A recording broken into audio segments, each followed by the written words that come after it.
So the Gemara that we learned yesterday, we were learning the Gemara about the cases over here, which are called a pi tikra yerid v'seisim, which means that the schach is going to. We're basically learning this new concept of the edge of a roof is going to be considered like a wall. That's called pi tikra yerid v'seisim, and this is really where we got up to. The Gemara before this talked about the fish and the case of the sukkah that has made out of a house that had a hole in it in the ceiling, and there was an argument between the way it was worded. Rabbi Yehuda bar Eloi said the halacha, and Rabbi Yishmael Rabbi Yossi said that you should be explaining yourself a little more. You should clarify, you should qualify your laws. And that was the little dialogue over there between Rabbi Yishmael Rabbi Yossi and Rabbi Yehuda bar Eloi. We spoke a little about the laws of kosher fish, because one of those cases was a case where fish is not was a kosher fish, but there's other fish that might get confused with it, and therefore it could be that it would be prohibited, or it depends on the place. That was the conclusion of Rabbi Yossi. Rabbi Shmuel Rabbi Yossi says it depends on the place. Certain places it gets mixed in. Non-kosher fish gets mixed in with the kosher fish. And we got into a little discussion, of course, about the laws of OU canned tuna, because it's a whole debate about it. And even within the OU itself, they have a debate if they are going to give a hechsher on tuna that doesn't have a mashkiach tmidi. And there's an argument between Rabbi Belsky and Rabbi Schechter. Rabbi Schechter came up with this leniency, and Rabbi Belsky refused, and he said it's prohibited. You cannot use bumblebee tuna, or other tuna that just has a star-kissed tuna. The OU concluded that I think they have a third rabbi that decides which one to follow, and they decided to be lenient. So they allow tuna that doesn't have a mashkiach tamidi, a full-time supervisor checking each fish. So the kosher companies, Dugim and Geffen, Raskins, California Delight, all these other companies that are like they're Jewish companies. They're specifically I mean, at least from my understanding, is that they are trying to be more machmir, and they're having a mashkiach tamidi. They have, and they write on it, mashkiach tamidi. There's a permanent supervisor checking each of the fish that this is a kosher tuna. The other claim to be lenient, you don't have a mashkiach there. You don't have they package, the mashkiach pops in once a month, but he's not checking each fish. He's popping in just to make sure, everything looks legit. But their claim is that the potential to have the statistics to have a non-kosher fish there is close to zero. Why? He says because, number one, even within tuna, they don't want to mix different types of tuna, even though tunas are kosher, but they don't want, because the companies, they have a different amount of time that they cook each fish. So, for example, the yellowfin tuna, it cooks for a certain amount of time. The what's it called? Something tuna. Skipjack tuna cooks for a different amount of tuna at that time, and albacore is another amount of time. So each one is within a few minutes. You don't want to ruin, and you don't want to ruin the flavor. You don't want to ruin. So they specifically, even within the company, they won't mix different tunas. For sure, they're careful not to mix other types of fish, which will ruin the quality of their product. In addition to that, the marketing approaches, they want the customer, it tastes the same every single time I buy it. This is what it tastes like. They don't want the customer to say, oh, all of a sudden it tastes a little different. And then they might try another brand. So they're really Right. worried, Uh-huh. right? Uh-huh. Tastes a little fishy. They have a lot of incentive to Uh-huh. maintain their that that's how it tastes, and these are our customers, and we don't want them Right. to stray, the right or the left or whatever. Also, the brands you were describing, the kosher brands, the term I've always heard is the Hamish brands. Hamish brands. Yeah, that's a good term, right? The For Hamish the brand. Dagim and all those other Right. ones. But Now, also you've told us very important fact, I think, that there's boat checking and then there's factory checking. yeah, I was just about to say that. Okay, yeah, yeah. Yeah, so So I was going to say that the fishermen, number one, they don't want to bring to the company another type of fish because they want the company to be satisfied. So they check it twice when they collect it, when they fish, when they catch it. They don't want to mix it in. First of all, they don't want to take up space on the boat of a different type of fish that they're not going to be selling. They'll throw it back in. And second of all, they check it before they bring it to the customer because they want the company that's buying the fish from the fishermen from their fishing truck. They want them to be to be very satisfied with what their product. And then the people who are buying it are extra careful. They don't want to mix or ruin their product. So it's being checked a few times by the goyim. Now that the problem is that it's goyim checking it, and that's really what the issue is, because there is opinions that understand the mitzvah of that you should know the difference between kosher and non-kosher is that you're obligated to check each fish. So in other words, there is such a view that there's a mitzvah to check each fish. And the question would be, would you be would you be allowed to go around that if you're able to be convinced that we know that this is a kosher fish? Does that mitzvah apply if you're if you and is there a problem if you don't check it?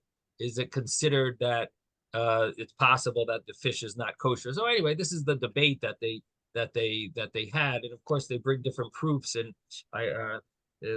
it seems that our Gemara, there's some source in our Gemara that based on an understanding. There's an understanding of the case in our Gemara to be that it refers to a type of fish that it doesn't have scales now. It's going to grow the scales, and that's the case of the tzachanta fish, or the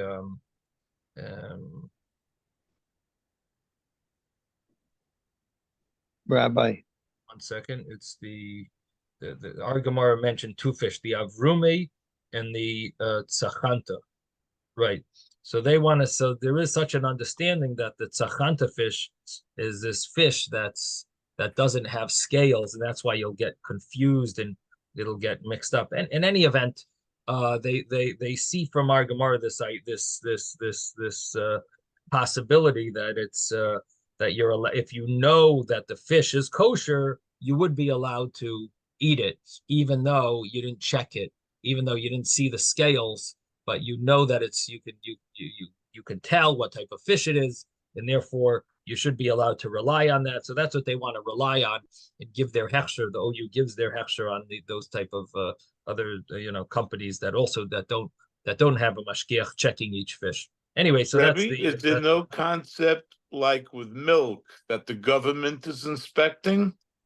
Yeah. So they mentioned that as well, that it would be lying. It would be, there is government as well. The problem with the government thing is this. I don't know how convincing that argument is, because what is the penalty from the government if they do mix other fish versus how much money they save by including the other fish? In other words, it might not be such a Right, whether it pays turnoff. to cheat, Right, or whether it's just the cost of doing business that you pay the fines. right. It might just be worth paying the fine. It's like sometimes I have a place I park right in front of a building, even though I know I get a ticket once in a while, but it's worth it. You pay the fine. That's the cost of parking. But it's like that you need to do. Rav Moshe used the fact that the government, for people that don't keep Chalav Yisrael, that the milk is is milk So in America. so the thing is that Ramesha's heter about milk, number one, people misuse it. They abuse it because that heter really was meant for people who couldn't get Cholav Yisrael, and it was for kids who needed milk to be healthy and to grow strong. So there was an issue of health, and it was not possible to get Cholav Yisrael. So Rav Moshe came up with a leniency, which a lot of Rabbanim don't agree with. And it's really subject to a big debate. And Rav Moshe was really like a one view opinion. Most of the Rabbanim in Israel, no, the Rabbanim in Israel didn't agree with it. But whatever it is, people misuse that heter. And it In became, Israel, you can't even find Yeah. anything that's not Chalav Yisrael Right. anymore. And we were there this summer, and even the Nestle, every single brand now is Chalav Cholav Yisrael. Yisrael. And Right. But the Yeah. thing is that the Ramesha's heter, and I'm told this from one of his grandchildren, that I can't believe that it became such a accepted thing. My grandfather's heter, that he gave for some individual situation, it became like everyone just uses it. Like I here in Florida, I told someone one of the shuls here uses non-Cholav Yisrael milk. They had the coffee with so they invited everyone to a shiur there.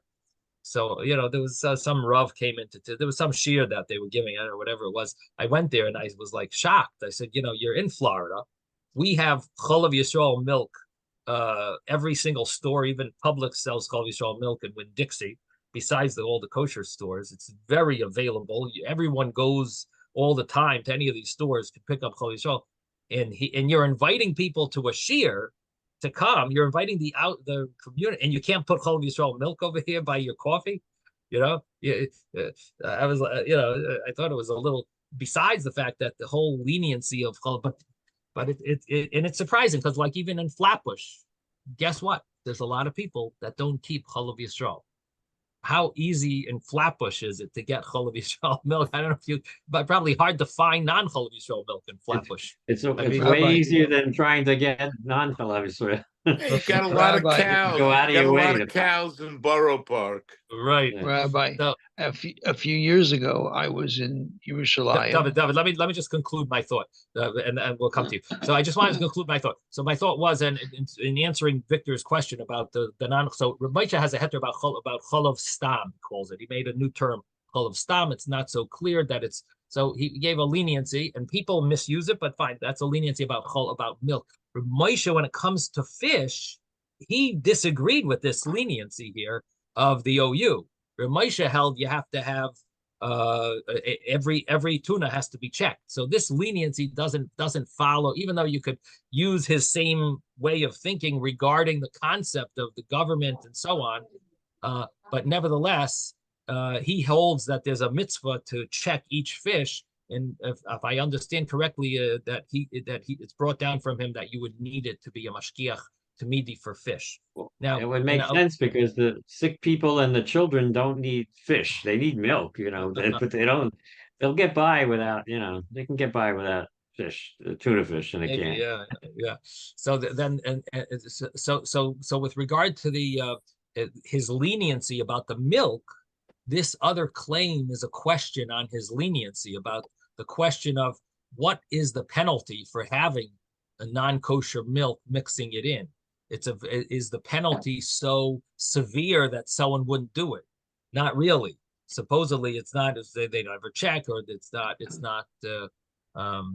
not something that's that's significant. And so that also questions the whole leniency, because the leniency is based on the government and on the fact that it's illegal, but it really doesn't cost much if a person is caught with that penalty. So that idea messes up the heter, the leniency of cholav stam. It's a special mitzvah of cholav with regard to cholav Yisrael, because I will mention something interesting about the concept of Chol of Yisrael is really that you're putting into your body milk that could be metamtem halev. It could be ruining, desensitizing your heart to holiness, and connecting it more with elements of impurity. And that's the concept of Chol of Yisrael, is really that you don't want to absorb anything that's negative, any negativity, any potential. So the term that's used is the tamtem halev. It stuffs up the heart, not the cholesterol element of stuffing up the heart, but the spiritual. You're matamtem halev. You're stuffing up your spiritual connection. Now, the same thing applies to bishul akum, and that's another discussion over here about the canned tuna. Is the next question is, what about the cooking of it? Is the cooking of it, does that ruin the tuna from being considered kosher because it's cooked by a non-Jew? So being cooked by a non-Jew is another thing called bishul Yisrael. And that's another benefit that any of the places that have a mashkiach tvidi, if they have full-time supervision, they also have the rabbi, the supervisor also turns on the oven. So it also becomes bishul Yisrael, which is another issue, another issue that canned tuna could have. In addition to having the issue of being kosher fish, is it cooked by a Jew? And the leniency there has to do with combining two leniencies together, and therefore you're able to make it that you're allowed to rely on it. What are the two leniencies that they rely on? So number one, the tuna is cooked in a commercial setting. So the commercial setting is the whole purpose of bishul Yisrael. You want a Jew to cook your food, because if we allow you to have food cooked by a non-Jew, you might end up getting friendly with the cook, and you'll end up marrying his daughter. And one thing leads to another, you get friendly. But in a commercial setting, there's room to be lenient, because in a commercial setting, you don't know who the cook is of the tuna fish. It's cooked in some company in Puerto Rico. So because you don't know who the cook is, so there's room to be lenient. Now, we don't normally rely on that leniency, because the rabbi said you always have to have cooked by a Jew. They didn't come up with some leniency if it's done in a commercial setting. But there is a view that a commercial setting is, you could be lenient. So we rely on that leniency together with another leniency. And the other leniency has to do with the fact that the tuna fish is steamed. What does that mean? They cook it first by steaming. In the steaming process that they steam, there is a discussion in Jewish law if that's called cooking it with regard to bishul Yisrael laws. For example, smoking is no problem to have a non-Jew smoke your fish. But steaming is a debate if it's similar to smoking, because steaming is wet. And so is that more similar to cooking, or is it more similar to smoking? So there again, you have a lenient view. The lenient view is that it's cooked by steaming. So because it's cooked by steaming, that is another leniency. So we take the two leniencies, the fact that it's steamed and the fact that it's commercial setting, and they rely on this leniency that you can have a non-Jew do it. Again, because it's steamed, so it might be considered like smoking. And number two, now the question is, they really have two parts. It's not so simple, even this, because Rabbi, I had some things to say, and I'm going to forget everything. I got like three different things I was going to say. Okay. Tell us. I'm sorry. Write it down. One, I can't write. I had a stroke. One was regarding the Chol of Israel. One was regarding the fish. So I had heard that the idea the fish could be batal b'shishim. The only problem is that the can of tuna that you're buying, that might be the actual tray fish in that can. That might be 100% tray fish in that one can of tuna. But they allowed it because of batal b'shishim, and therefore it passed the test. You know what I'm saying? You Yeah, follow what I'm I saying? don't know if that's a problem. And I'll tell you why. When they make it batal b'shishim, how big of a container do they have that they put all the fish in and they cut it up and and then it gets packaged. They don't take one fish at a time and stick it into the can. They probably have it in a big vat and they can it. Somehow it gets pushed out. So and it's in the big vat, it becomes batal b'shishim, right? And you got the can that happens to have, maybe you got a big percentage of the non-kosher, but it was already batal b'shishim. So I don't know if that's a problem, but okay, that's the Okay. first thing you wanted to say. Yeah, the other thing is just a few years ago, maybe 5, 6 years ago, I was in Eretz Yisrael in Yerushalayim, and we're in this what's it called, Mamela Mall, and we're at this milchuk restaurant. And I see a bunch of people with tzitzis and yarmulkes, yeshiva guys. Yeah, but so I thought to myself, I said to my wife, let me just check. So we're standing in line to get a table. And I said to these guys, I said, this place is called Israel, right? They said, no, it's not. I said, what? They said, no, it's okay because Rabbi Moshe said it's okay.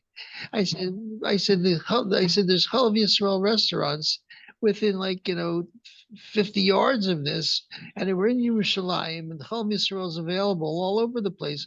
Why would you guys go to a restaurant that's Chalav Akum, that serves Chalav Akum in the middle of this whole situation? He said it's okay because Rabbi Moshe said so. These are all these yeshiva guys. I think he might have been joking with you. No, I'm serious. They weren't. I They know. weren't By joking. now, I'm telling you, even if it was, by now it probably is Chalav Yisrael because there's nothing. We were there last summer. You'd have to go. You'd have to go to some Arab town to find something that's not Chalav Yisrael. You can't find anything. Not. This was like Strange. 6 years ago. It wasn't that long Right. ago. So Strange. anyway, By Israel, Okay. that's a long time. 6 years in Israel terms. and Anyway, and the very, third- thank you for sharing and- that, David. Yeah. That sounds surprising, but yeah, wow. I was surprised. I was shocked. And the third thing is that this whole argument of the government, there's government regulations. I remember in the 1970s when this whole argument was, well, it's okay because they wouldn't risk getting in trouble because there's government regulations, and they were relying on that heter. It turned out that one of the major companies was cheating. And even in spite of the government regulations, they were still cheating and overlooking the deterrent of government regulations. Gotcha. So then after that, they decided maybe it's not such a deterrent. Right. Okay. So you're saying they found a company that did it.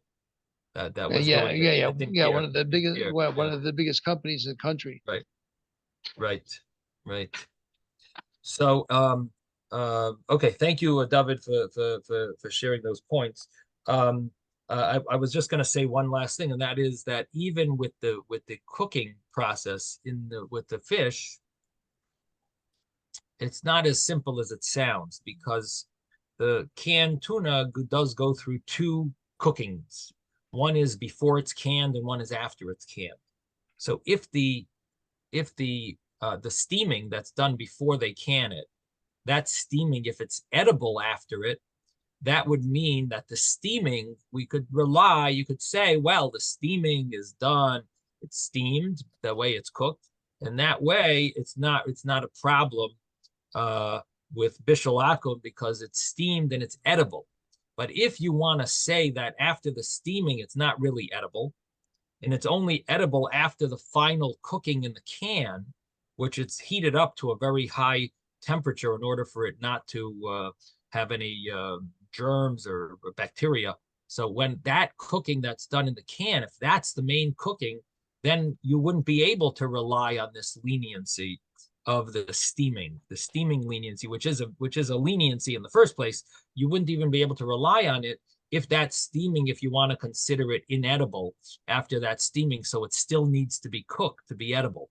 So the leniency that the OU is relying on is that, number one, the steaming is cooking it sufficiently that it's edible, and number two, that that it's done in an industrial setting So you're able to use, it's like what's called a sveka.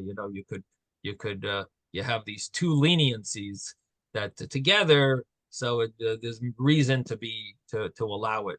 And then of course there's one more thing that allows it to be eaten with the bishul. The fact that it's cooked by a non-Jew is the question of, is this fit to be served at a king's table?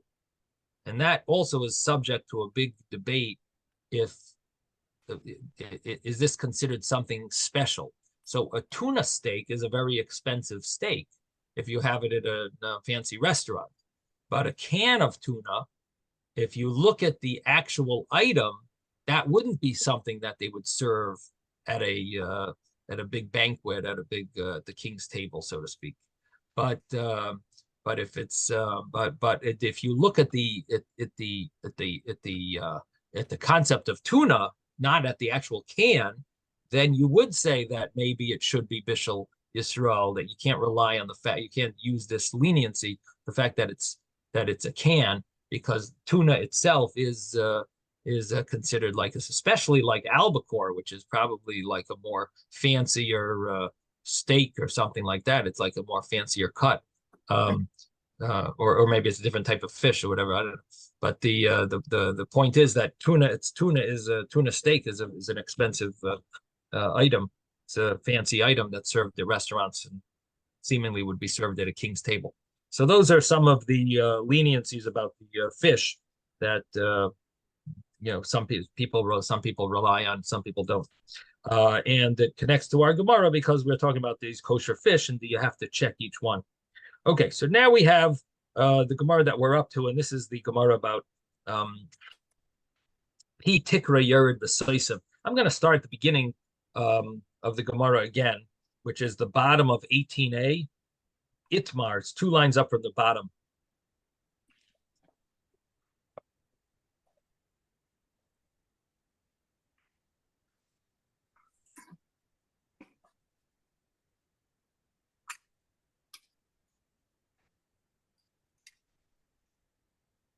Okay, the Gemara says, Itmar. It was said in the base medrash, and this normally refers to the Amiran, the rabbis of the Talmud. They talked about this. What was the case? Sikech al gabi achsadra. Person put schach on top of a portico. So what we're talking about is, again, this ches-shaped apartments. And so you have a building that's shaped like a ches, like the Hebrew letter ches. And it basically has 3 walls, north, south, and an east wall, let's say. So you got 3 walls of 3 sides to this building, 3 wings, and you put schach over the porticos. What does that mean? That each apartment had a ledge on top of it, and it went all across, all around. So you have a ledge that goes all around all 3 wings of the building, and you ultimately have a ledge that will be used to hold up the schach. So the schach is going to be held on that ledge. And the ledge, there are 2 types of ledges. One is the ledge that has what's called pitzimin. Pitzimin means it has like bars that hold up the ledge. So you have one side of the ledge is attached to the wall of the apartments. And the other side of the ledge, the parallel side, is being held up by these type of poles. That's called pitzimin. Now, the other type of ledge is a ledge that has no support on its other end. It's only held up by one end, by the end that's attached to the apartments, and that wall it's attached to the wall. On the other end, it sort of hangs. It's able to support it. It somehow is supported. That one support is enough, and it has no poles holding it up on the other end. So that's a achsadra that doesn't have pitzimin. So you have achsadras that have pitzimin, they have the poles, and achsadras, these porticos that don't have the poles. And what you're doing here is putting schach on top of this ledge from one end of the building, from the north end to the south end of the building. You're putting schach all across. So that's the case. So sikech al gabe achsadra. If you put schach on top of this achsadra, on top of this portico, so sheyesh la petzimen, if it's a achsadra portico, a ledge that has the petzimen, that has these poles, and the poles are within 3 handbreadths of each other, which is approximately 9 inches, that you have the space between each pole is 9 inches or less. So kashera, it'll be kosher, such a sukkah. Why will it be kosher? So here we are not relying on the law of doifen akuma, the bent wall. And the reason we're not relying on that law is because the ledge is too large. It's more than 4 cubits. So you can't use the law of doifen akuma anymore.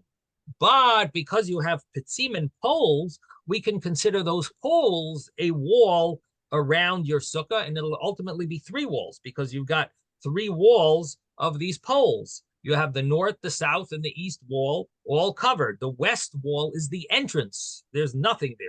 But the north, south, and east wall are all surrounded.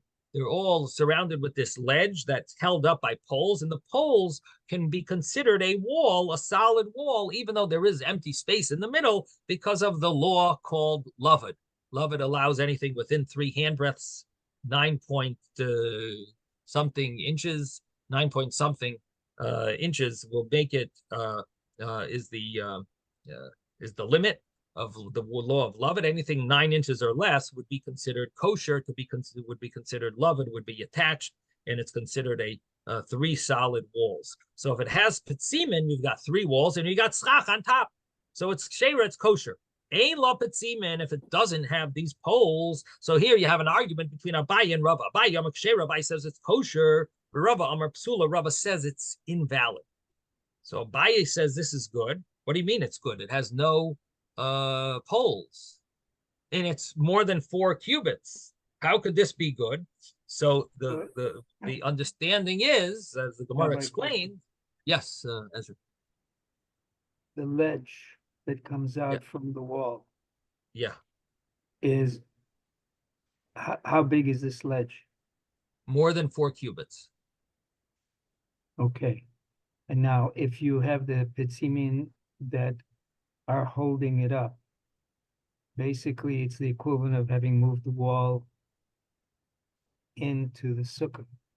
Right. It's really right there. The wall is now right there. Those poles are, that's your sukkah. That becomes the wall. Yeah. Okay. And if you didn't have them according to one because of the fact that it's 4 amot deep or more, then there's a problem. There's a problem because you don't have walls. You have schach, but there's no walls. Yeah. Well, no, you do. You have the apartment walls. Yeah, but it's more than 4 cubits, so you can't attach those walls. That's what I'm saying. So Okay. according to halacha, you have no walls. So, but if you, however, Abaye says it's kosher.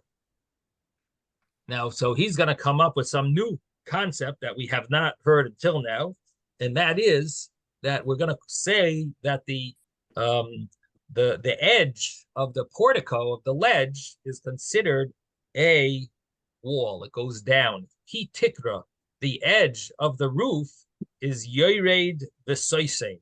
It goes down and closes up the area.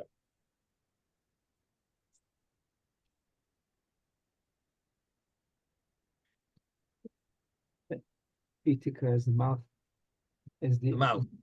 Is the It edge. could also mean the the edge of the roof, right? Edge of the roof, correct. So let's turn the page, 18b. Omrinon, the reason why Abaye says it's kosher, Abaye Yamar Ksheira, I should say those 3 words again. Abaye Yamar Ksheira, last 3 words on 18b, 18a, was Abaye says it's kosher, and the reason is Omrinon, because we say, now we're 18b, Pitikra Yerid V'soisim. The edge of the roof goes down and closes it up. And what Abaye is really saying is you're going to be using this concept of pitikra all around. All 3 walls are 3 walls of a pitikra of this. All the walls are walls of a pitikra that it's imaginary walls, the walls that we're pulling them down from considering them walls because of the roof. It's going to go down and make it a wall. Now, Rava Amar Psula. Rava says this is invalid because lo yamrinon pitikra yerid b'saisim, because we don't say that the edge of the wall goes down and closes it up. So this is an argument, Abaye and Rava. Now, the understanding of this pitikra yerid b'saisim is basically like a halacha l'Moshe Sinai. I mentioned yesterday that it's part of the concept, or it's connected to the concept of good aches, that you pull down a wall. So there's a law that it's pitikra, the edge of the roof is considered like a wall, and that would be good enough, and it would be like a wall. There is another way of understanding it, that it's like a doorway, and the pitikra, the edge of the roof, becomes like a doorway, and it's considered like a kosher opening, and so that's these are two understandings of the mechanism of pitikra, of this new concept. Now the Gemara continues and says, Amar le Rava la Abaye. Rava tells to Abaye, he says, Lididach, according to you, the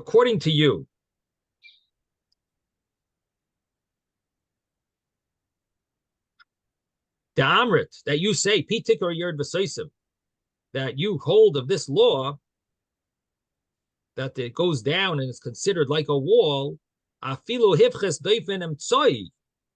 Would you even say your law if you missed out in the middle wall? Imagine that east wall was not there. Would you then continue to say that if you have some type of a schach, like a board, that's the a kosher board that's at the end, but you don't have a wall there, imagine that east wall is not there, would you then say that you could kosher your sukkah with a, with such a, with that beam? Would that beam go down and make a wall? Because the Gemara is bothered with the fact that it's like it's an open area where people are going to walk through it. It's mefulish. It's through and through open. So when it's closed off, fine, we can call it a wall. But if it's not closed off, are you going to really call this a wall? If it's closed off, fine. It's pretty much a wall in that area. But if this is a walkway, then you want to tell me that, halachically, we're going to call it a wall. Really? This is a wall? And can you really, do you hold that you could even call that? In that case, you have to understand the case that we are talking about in our Gemara. The case initially we're talking about is where there's three walls of an apartment building. So you got this apartment building, 1-floor apartment building, let's say, and it's three walls. So it's not an area you're not walking through. So you want to tell me that the edge of the ledge is considered coming down? No problem. But what happens if you don't have that middle wall? So this is like a area people walk right through it. Do we say then? Could you still say the pitikra yerd b'saisim?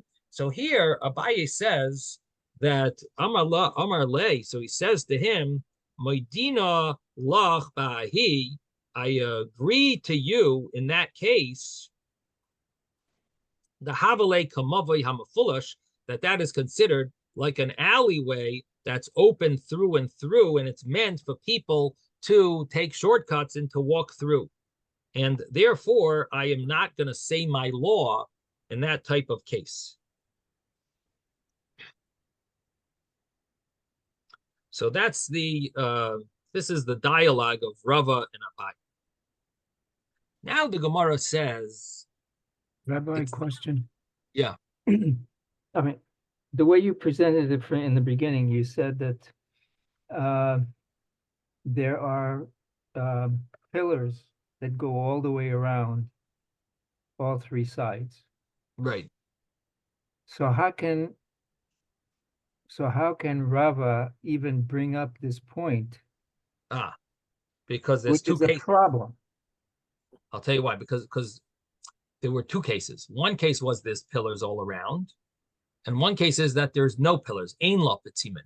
We are talking of the Abaye and Rava, talking about the second case where there's no pillars, and they're still gonna, and Abaye is still gonna permit it even without any pillars.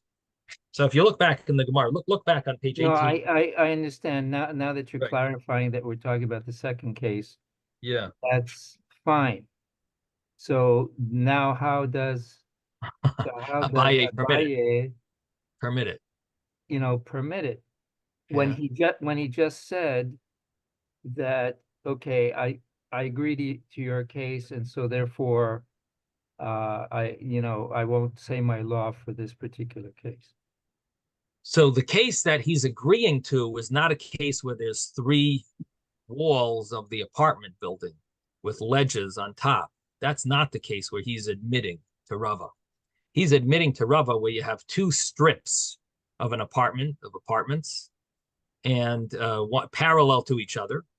And when you have these two strip apartment buildings parallel to each other with no middle wing attaching them, so this is like a walkway area where people walk through these in between the two apartment buildings.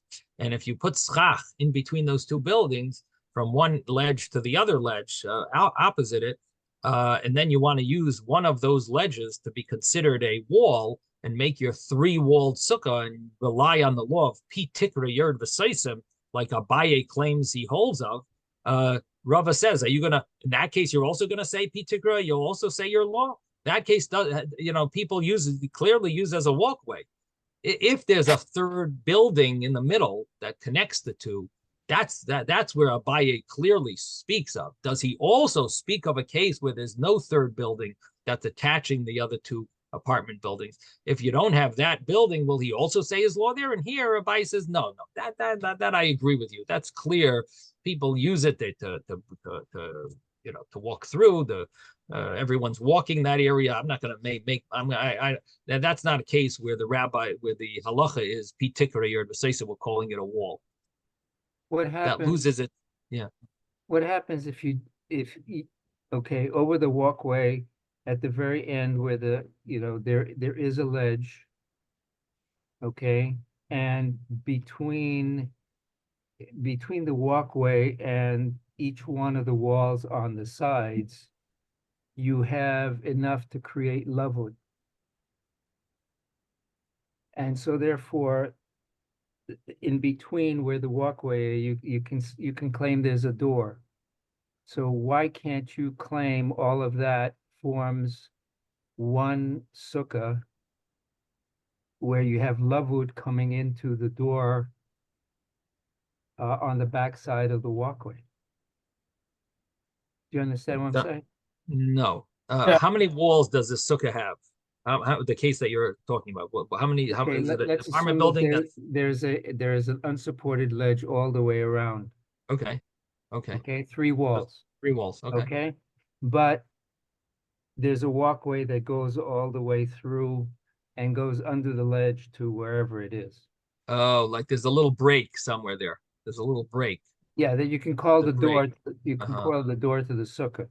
But now what you have is, if you look at my hand, I don't know if you can see. Let me see. I see your hands.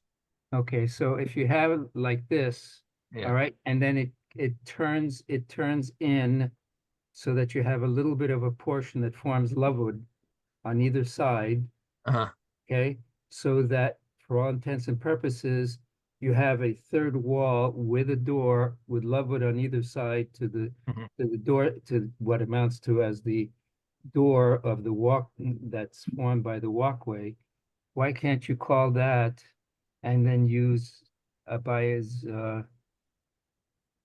formulation? Right. So what you're really saying is, does this only apply if it's totally open, or if it's just a small little walkway? Would Abaye also agree if it was just a small little walkway? In other words, by his case here that Rava wants him to agree to, and he does. This case is where there's no third middle wall. There's no middle wall there at all. So it's a total walkway area. But your case, I think, what you're asking, if I understand correctly, is what happens if you do have a wall there? It's just broken in a small area for people to walk through. So is that also because is that gonna ruin his rule of particular yard decisive? That's a good question, and I'm not sure if that would, like, what is the dimension that would make this considered a mavli mafulish, as he says. But when you mention that maybe you could use loved, what you're saying is you're going to give a little narrow, tiny area. That I think would probably be fine if it was really within the dimensions of loved, because that's like a tiny thing. It's not even fit to be a walkway, but it's just an area someone could squeeze through. I mean, that I don't think would be an issue. But if you want to say that maybe if it's more closed off, what are the dimensions that Abaye is going to permit this type of a situation? Yeah. In other words, what are the parameters? Where does he draw the line? I'm not sure. I think Jeffrey has a thought. Yes, Jeffrey. Yes, because you could have the pillars and still have a full walkway through. You could have petimin all around the three sides, the covered the covered area all Right. around three sides, But we're not and talking about and then doors. only two apartments and complete space going through. But the petimin, of course, could make the wall. So what you're proving, Yeah, but we're talking about the case where there's no petimin. correct. but Correct. Jeffrey's proving that if that loved works even if it's a walkway. That's what you're proving. That even if it's a walkway, loved still will kick in. It's the other laws that don't, but loved kicks in even if it's a walkway. That's what you're saying. That's right. Is that what you're proving, Jeffrey? Yes. Yeah. So yeah. I mean, I would think that loved. I don't even know if you have to go that far. That's correct. I think you're correct what you're saying, but I don't know if you have to go that far. I think if there was such a tiny little walkway that's just a loved area, it's so small. I don't even know if you could call it a walkway. Definitely not called mafulish. You know, I don't know. Definitely wouldn't call it a two-way street. You know. Yeah, Rabbi, No, I but don't know if your we're front talking door about to the the same thing. sukkah. All I'm saying is that you have the ledge going like this, and the ledge comes across like that. Okay. Take your hands up a little higher so we can see. Okay. So Yeah. you have the two ledges Okay. on the sides. I'm losing myself here. You have the two ledges on the side like that. Right. And there's a Parallel. third ledge that comes across this way. Okay. All right. Right. There's no bars. vertical bars. You have the walkway underneath. Okay. But where the ledge forms a 90-degree angle, you have enough for lovewood on one side and lovewood on the other side, and the space in between is quote unquote the door. Right. Is the space for loving on both sides?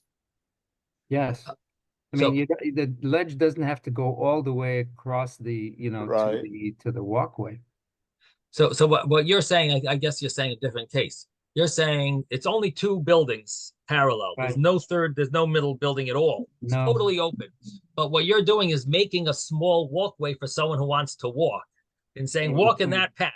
The whole area is not a walkway. It's just a small little area that's a walkway. And Right. that people aren't walking through the whole sukkah now. They're only walking through a small little side area. And we should be able to say particular decisive for the rest of the wall. And now you have a small area that's called a doorway in your sukkah that you want to claim to be, this is just a doorway. It's not a wall. It's not an area of a walkway area. So to answer that question, yeah. So do I have your case better now? In other words, you're trying to use the method. walkway can be in the center of what you would call the sukkah.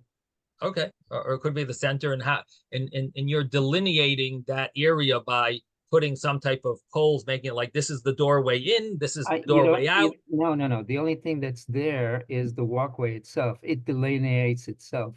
So there's no poles, there's nothing there other than just a walkway passing through. So it's the whole sukkah is a walkway.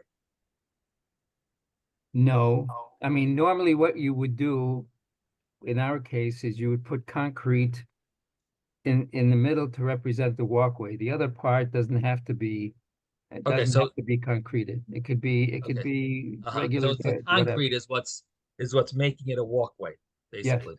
So you have concrete on the floor that's making it clear that this is the walkway. And so the whole area, it's pretty much clear that it's not a walkway. Would that also would Abaye then permit such a thing? It's a good question. I have to think about these are the few scenarios that it sounds interesting. Again, we don't paskin like this, but this is Abaye's view. And whenever there's an argument, Abaye and Rava, almost always we follow Rava, and this is following Abaye. But we'll have to see. I'll have to take a look and see if the commentaries talk about the different scenarios over here about according to Abaye, what would the halacha be? Good question. I think Isaac had something wanted to say. Isaac, No. I'm fascinated just listening. Okay, Jeffrey. So, in Florida, you have a lot of places that are exactly like that, with purposely covered walkway with two sections and another to go through to the rest of the development or whatever. Right. You have that because of rain, etc. But in the ancient times, they, just like we had mavoi in some places in cities, and then there were different houses that entered into the mavoi, and the other side was closed. In the ancient world, they had internal gardens or internal wells. And so you have a house all around, and in the middle is a walkway all around with a ledge over it. And it wasn't so large that you couldn't have schach go across the ledge. And often these were pillared, but I don't think it had to be pillared. The thing is that their architecture was different, the materials were different. So sometimes we could do things that they couldn't do. But it was very common to have one dwelling that had this pillared courtyard or something like it, semi-covered, and then enough space you could put the schach across. But it would be too wide a covered walk area to consider the Dalet Amos work with Dofen Akuma.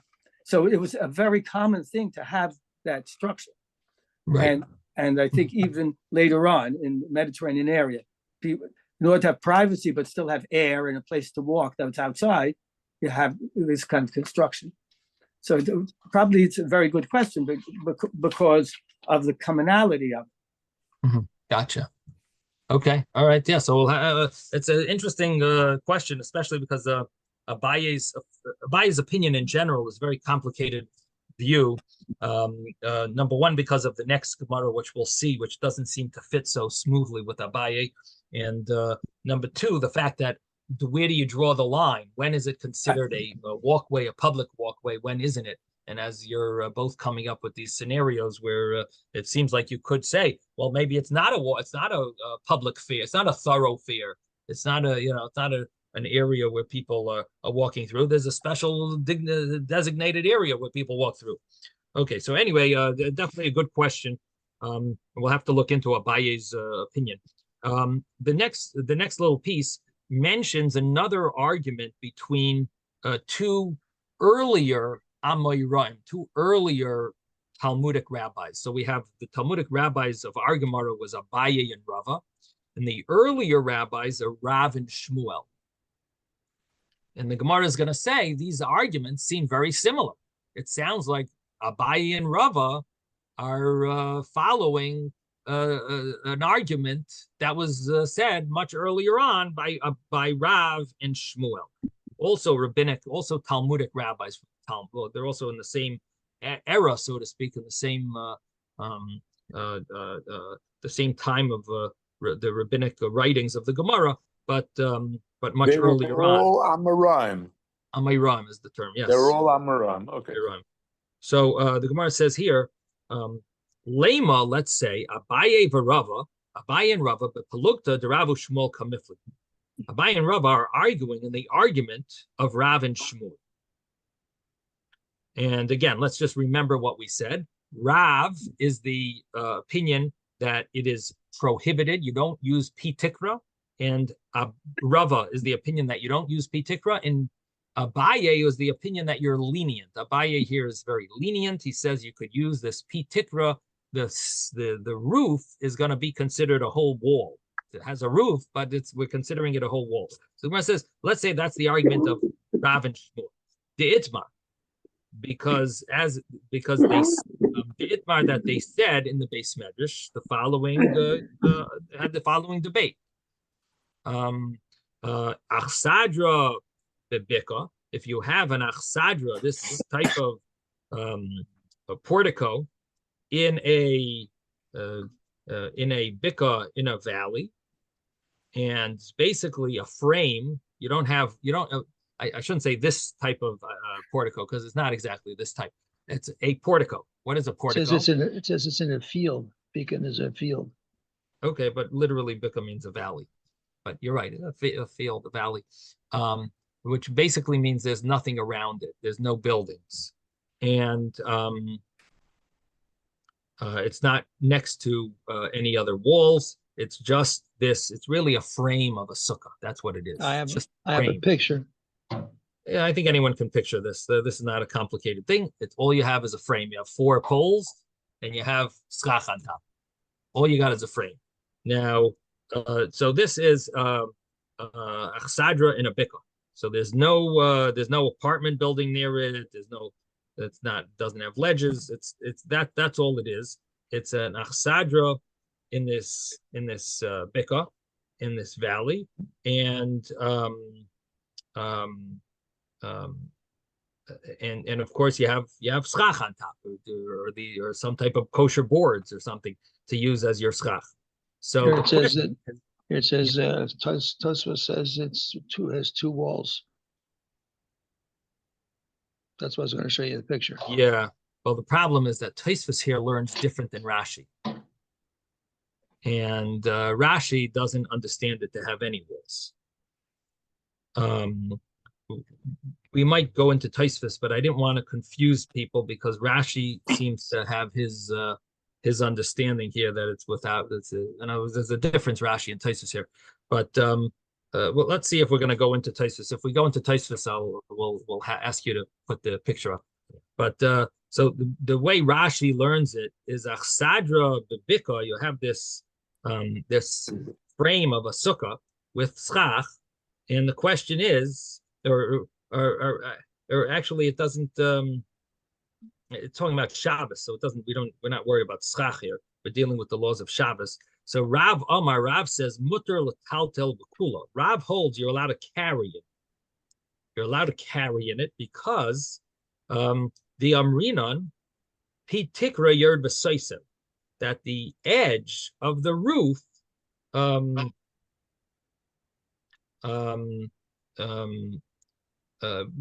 the edge of the roof will go down and make it like a wall. And now you've got walls. This is Rav.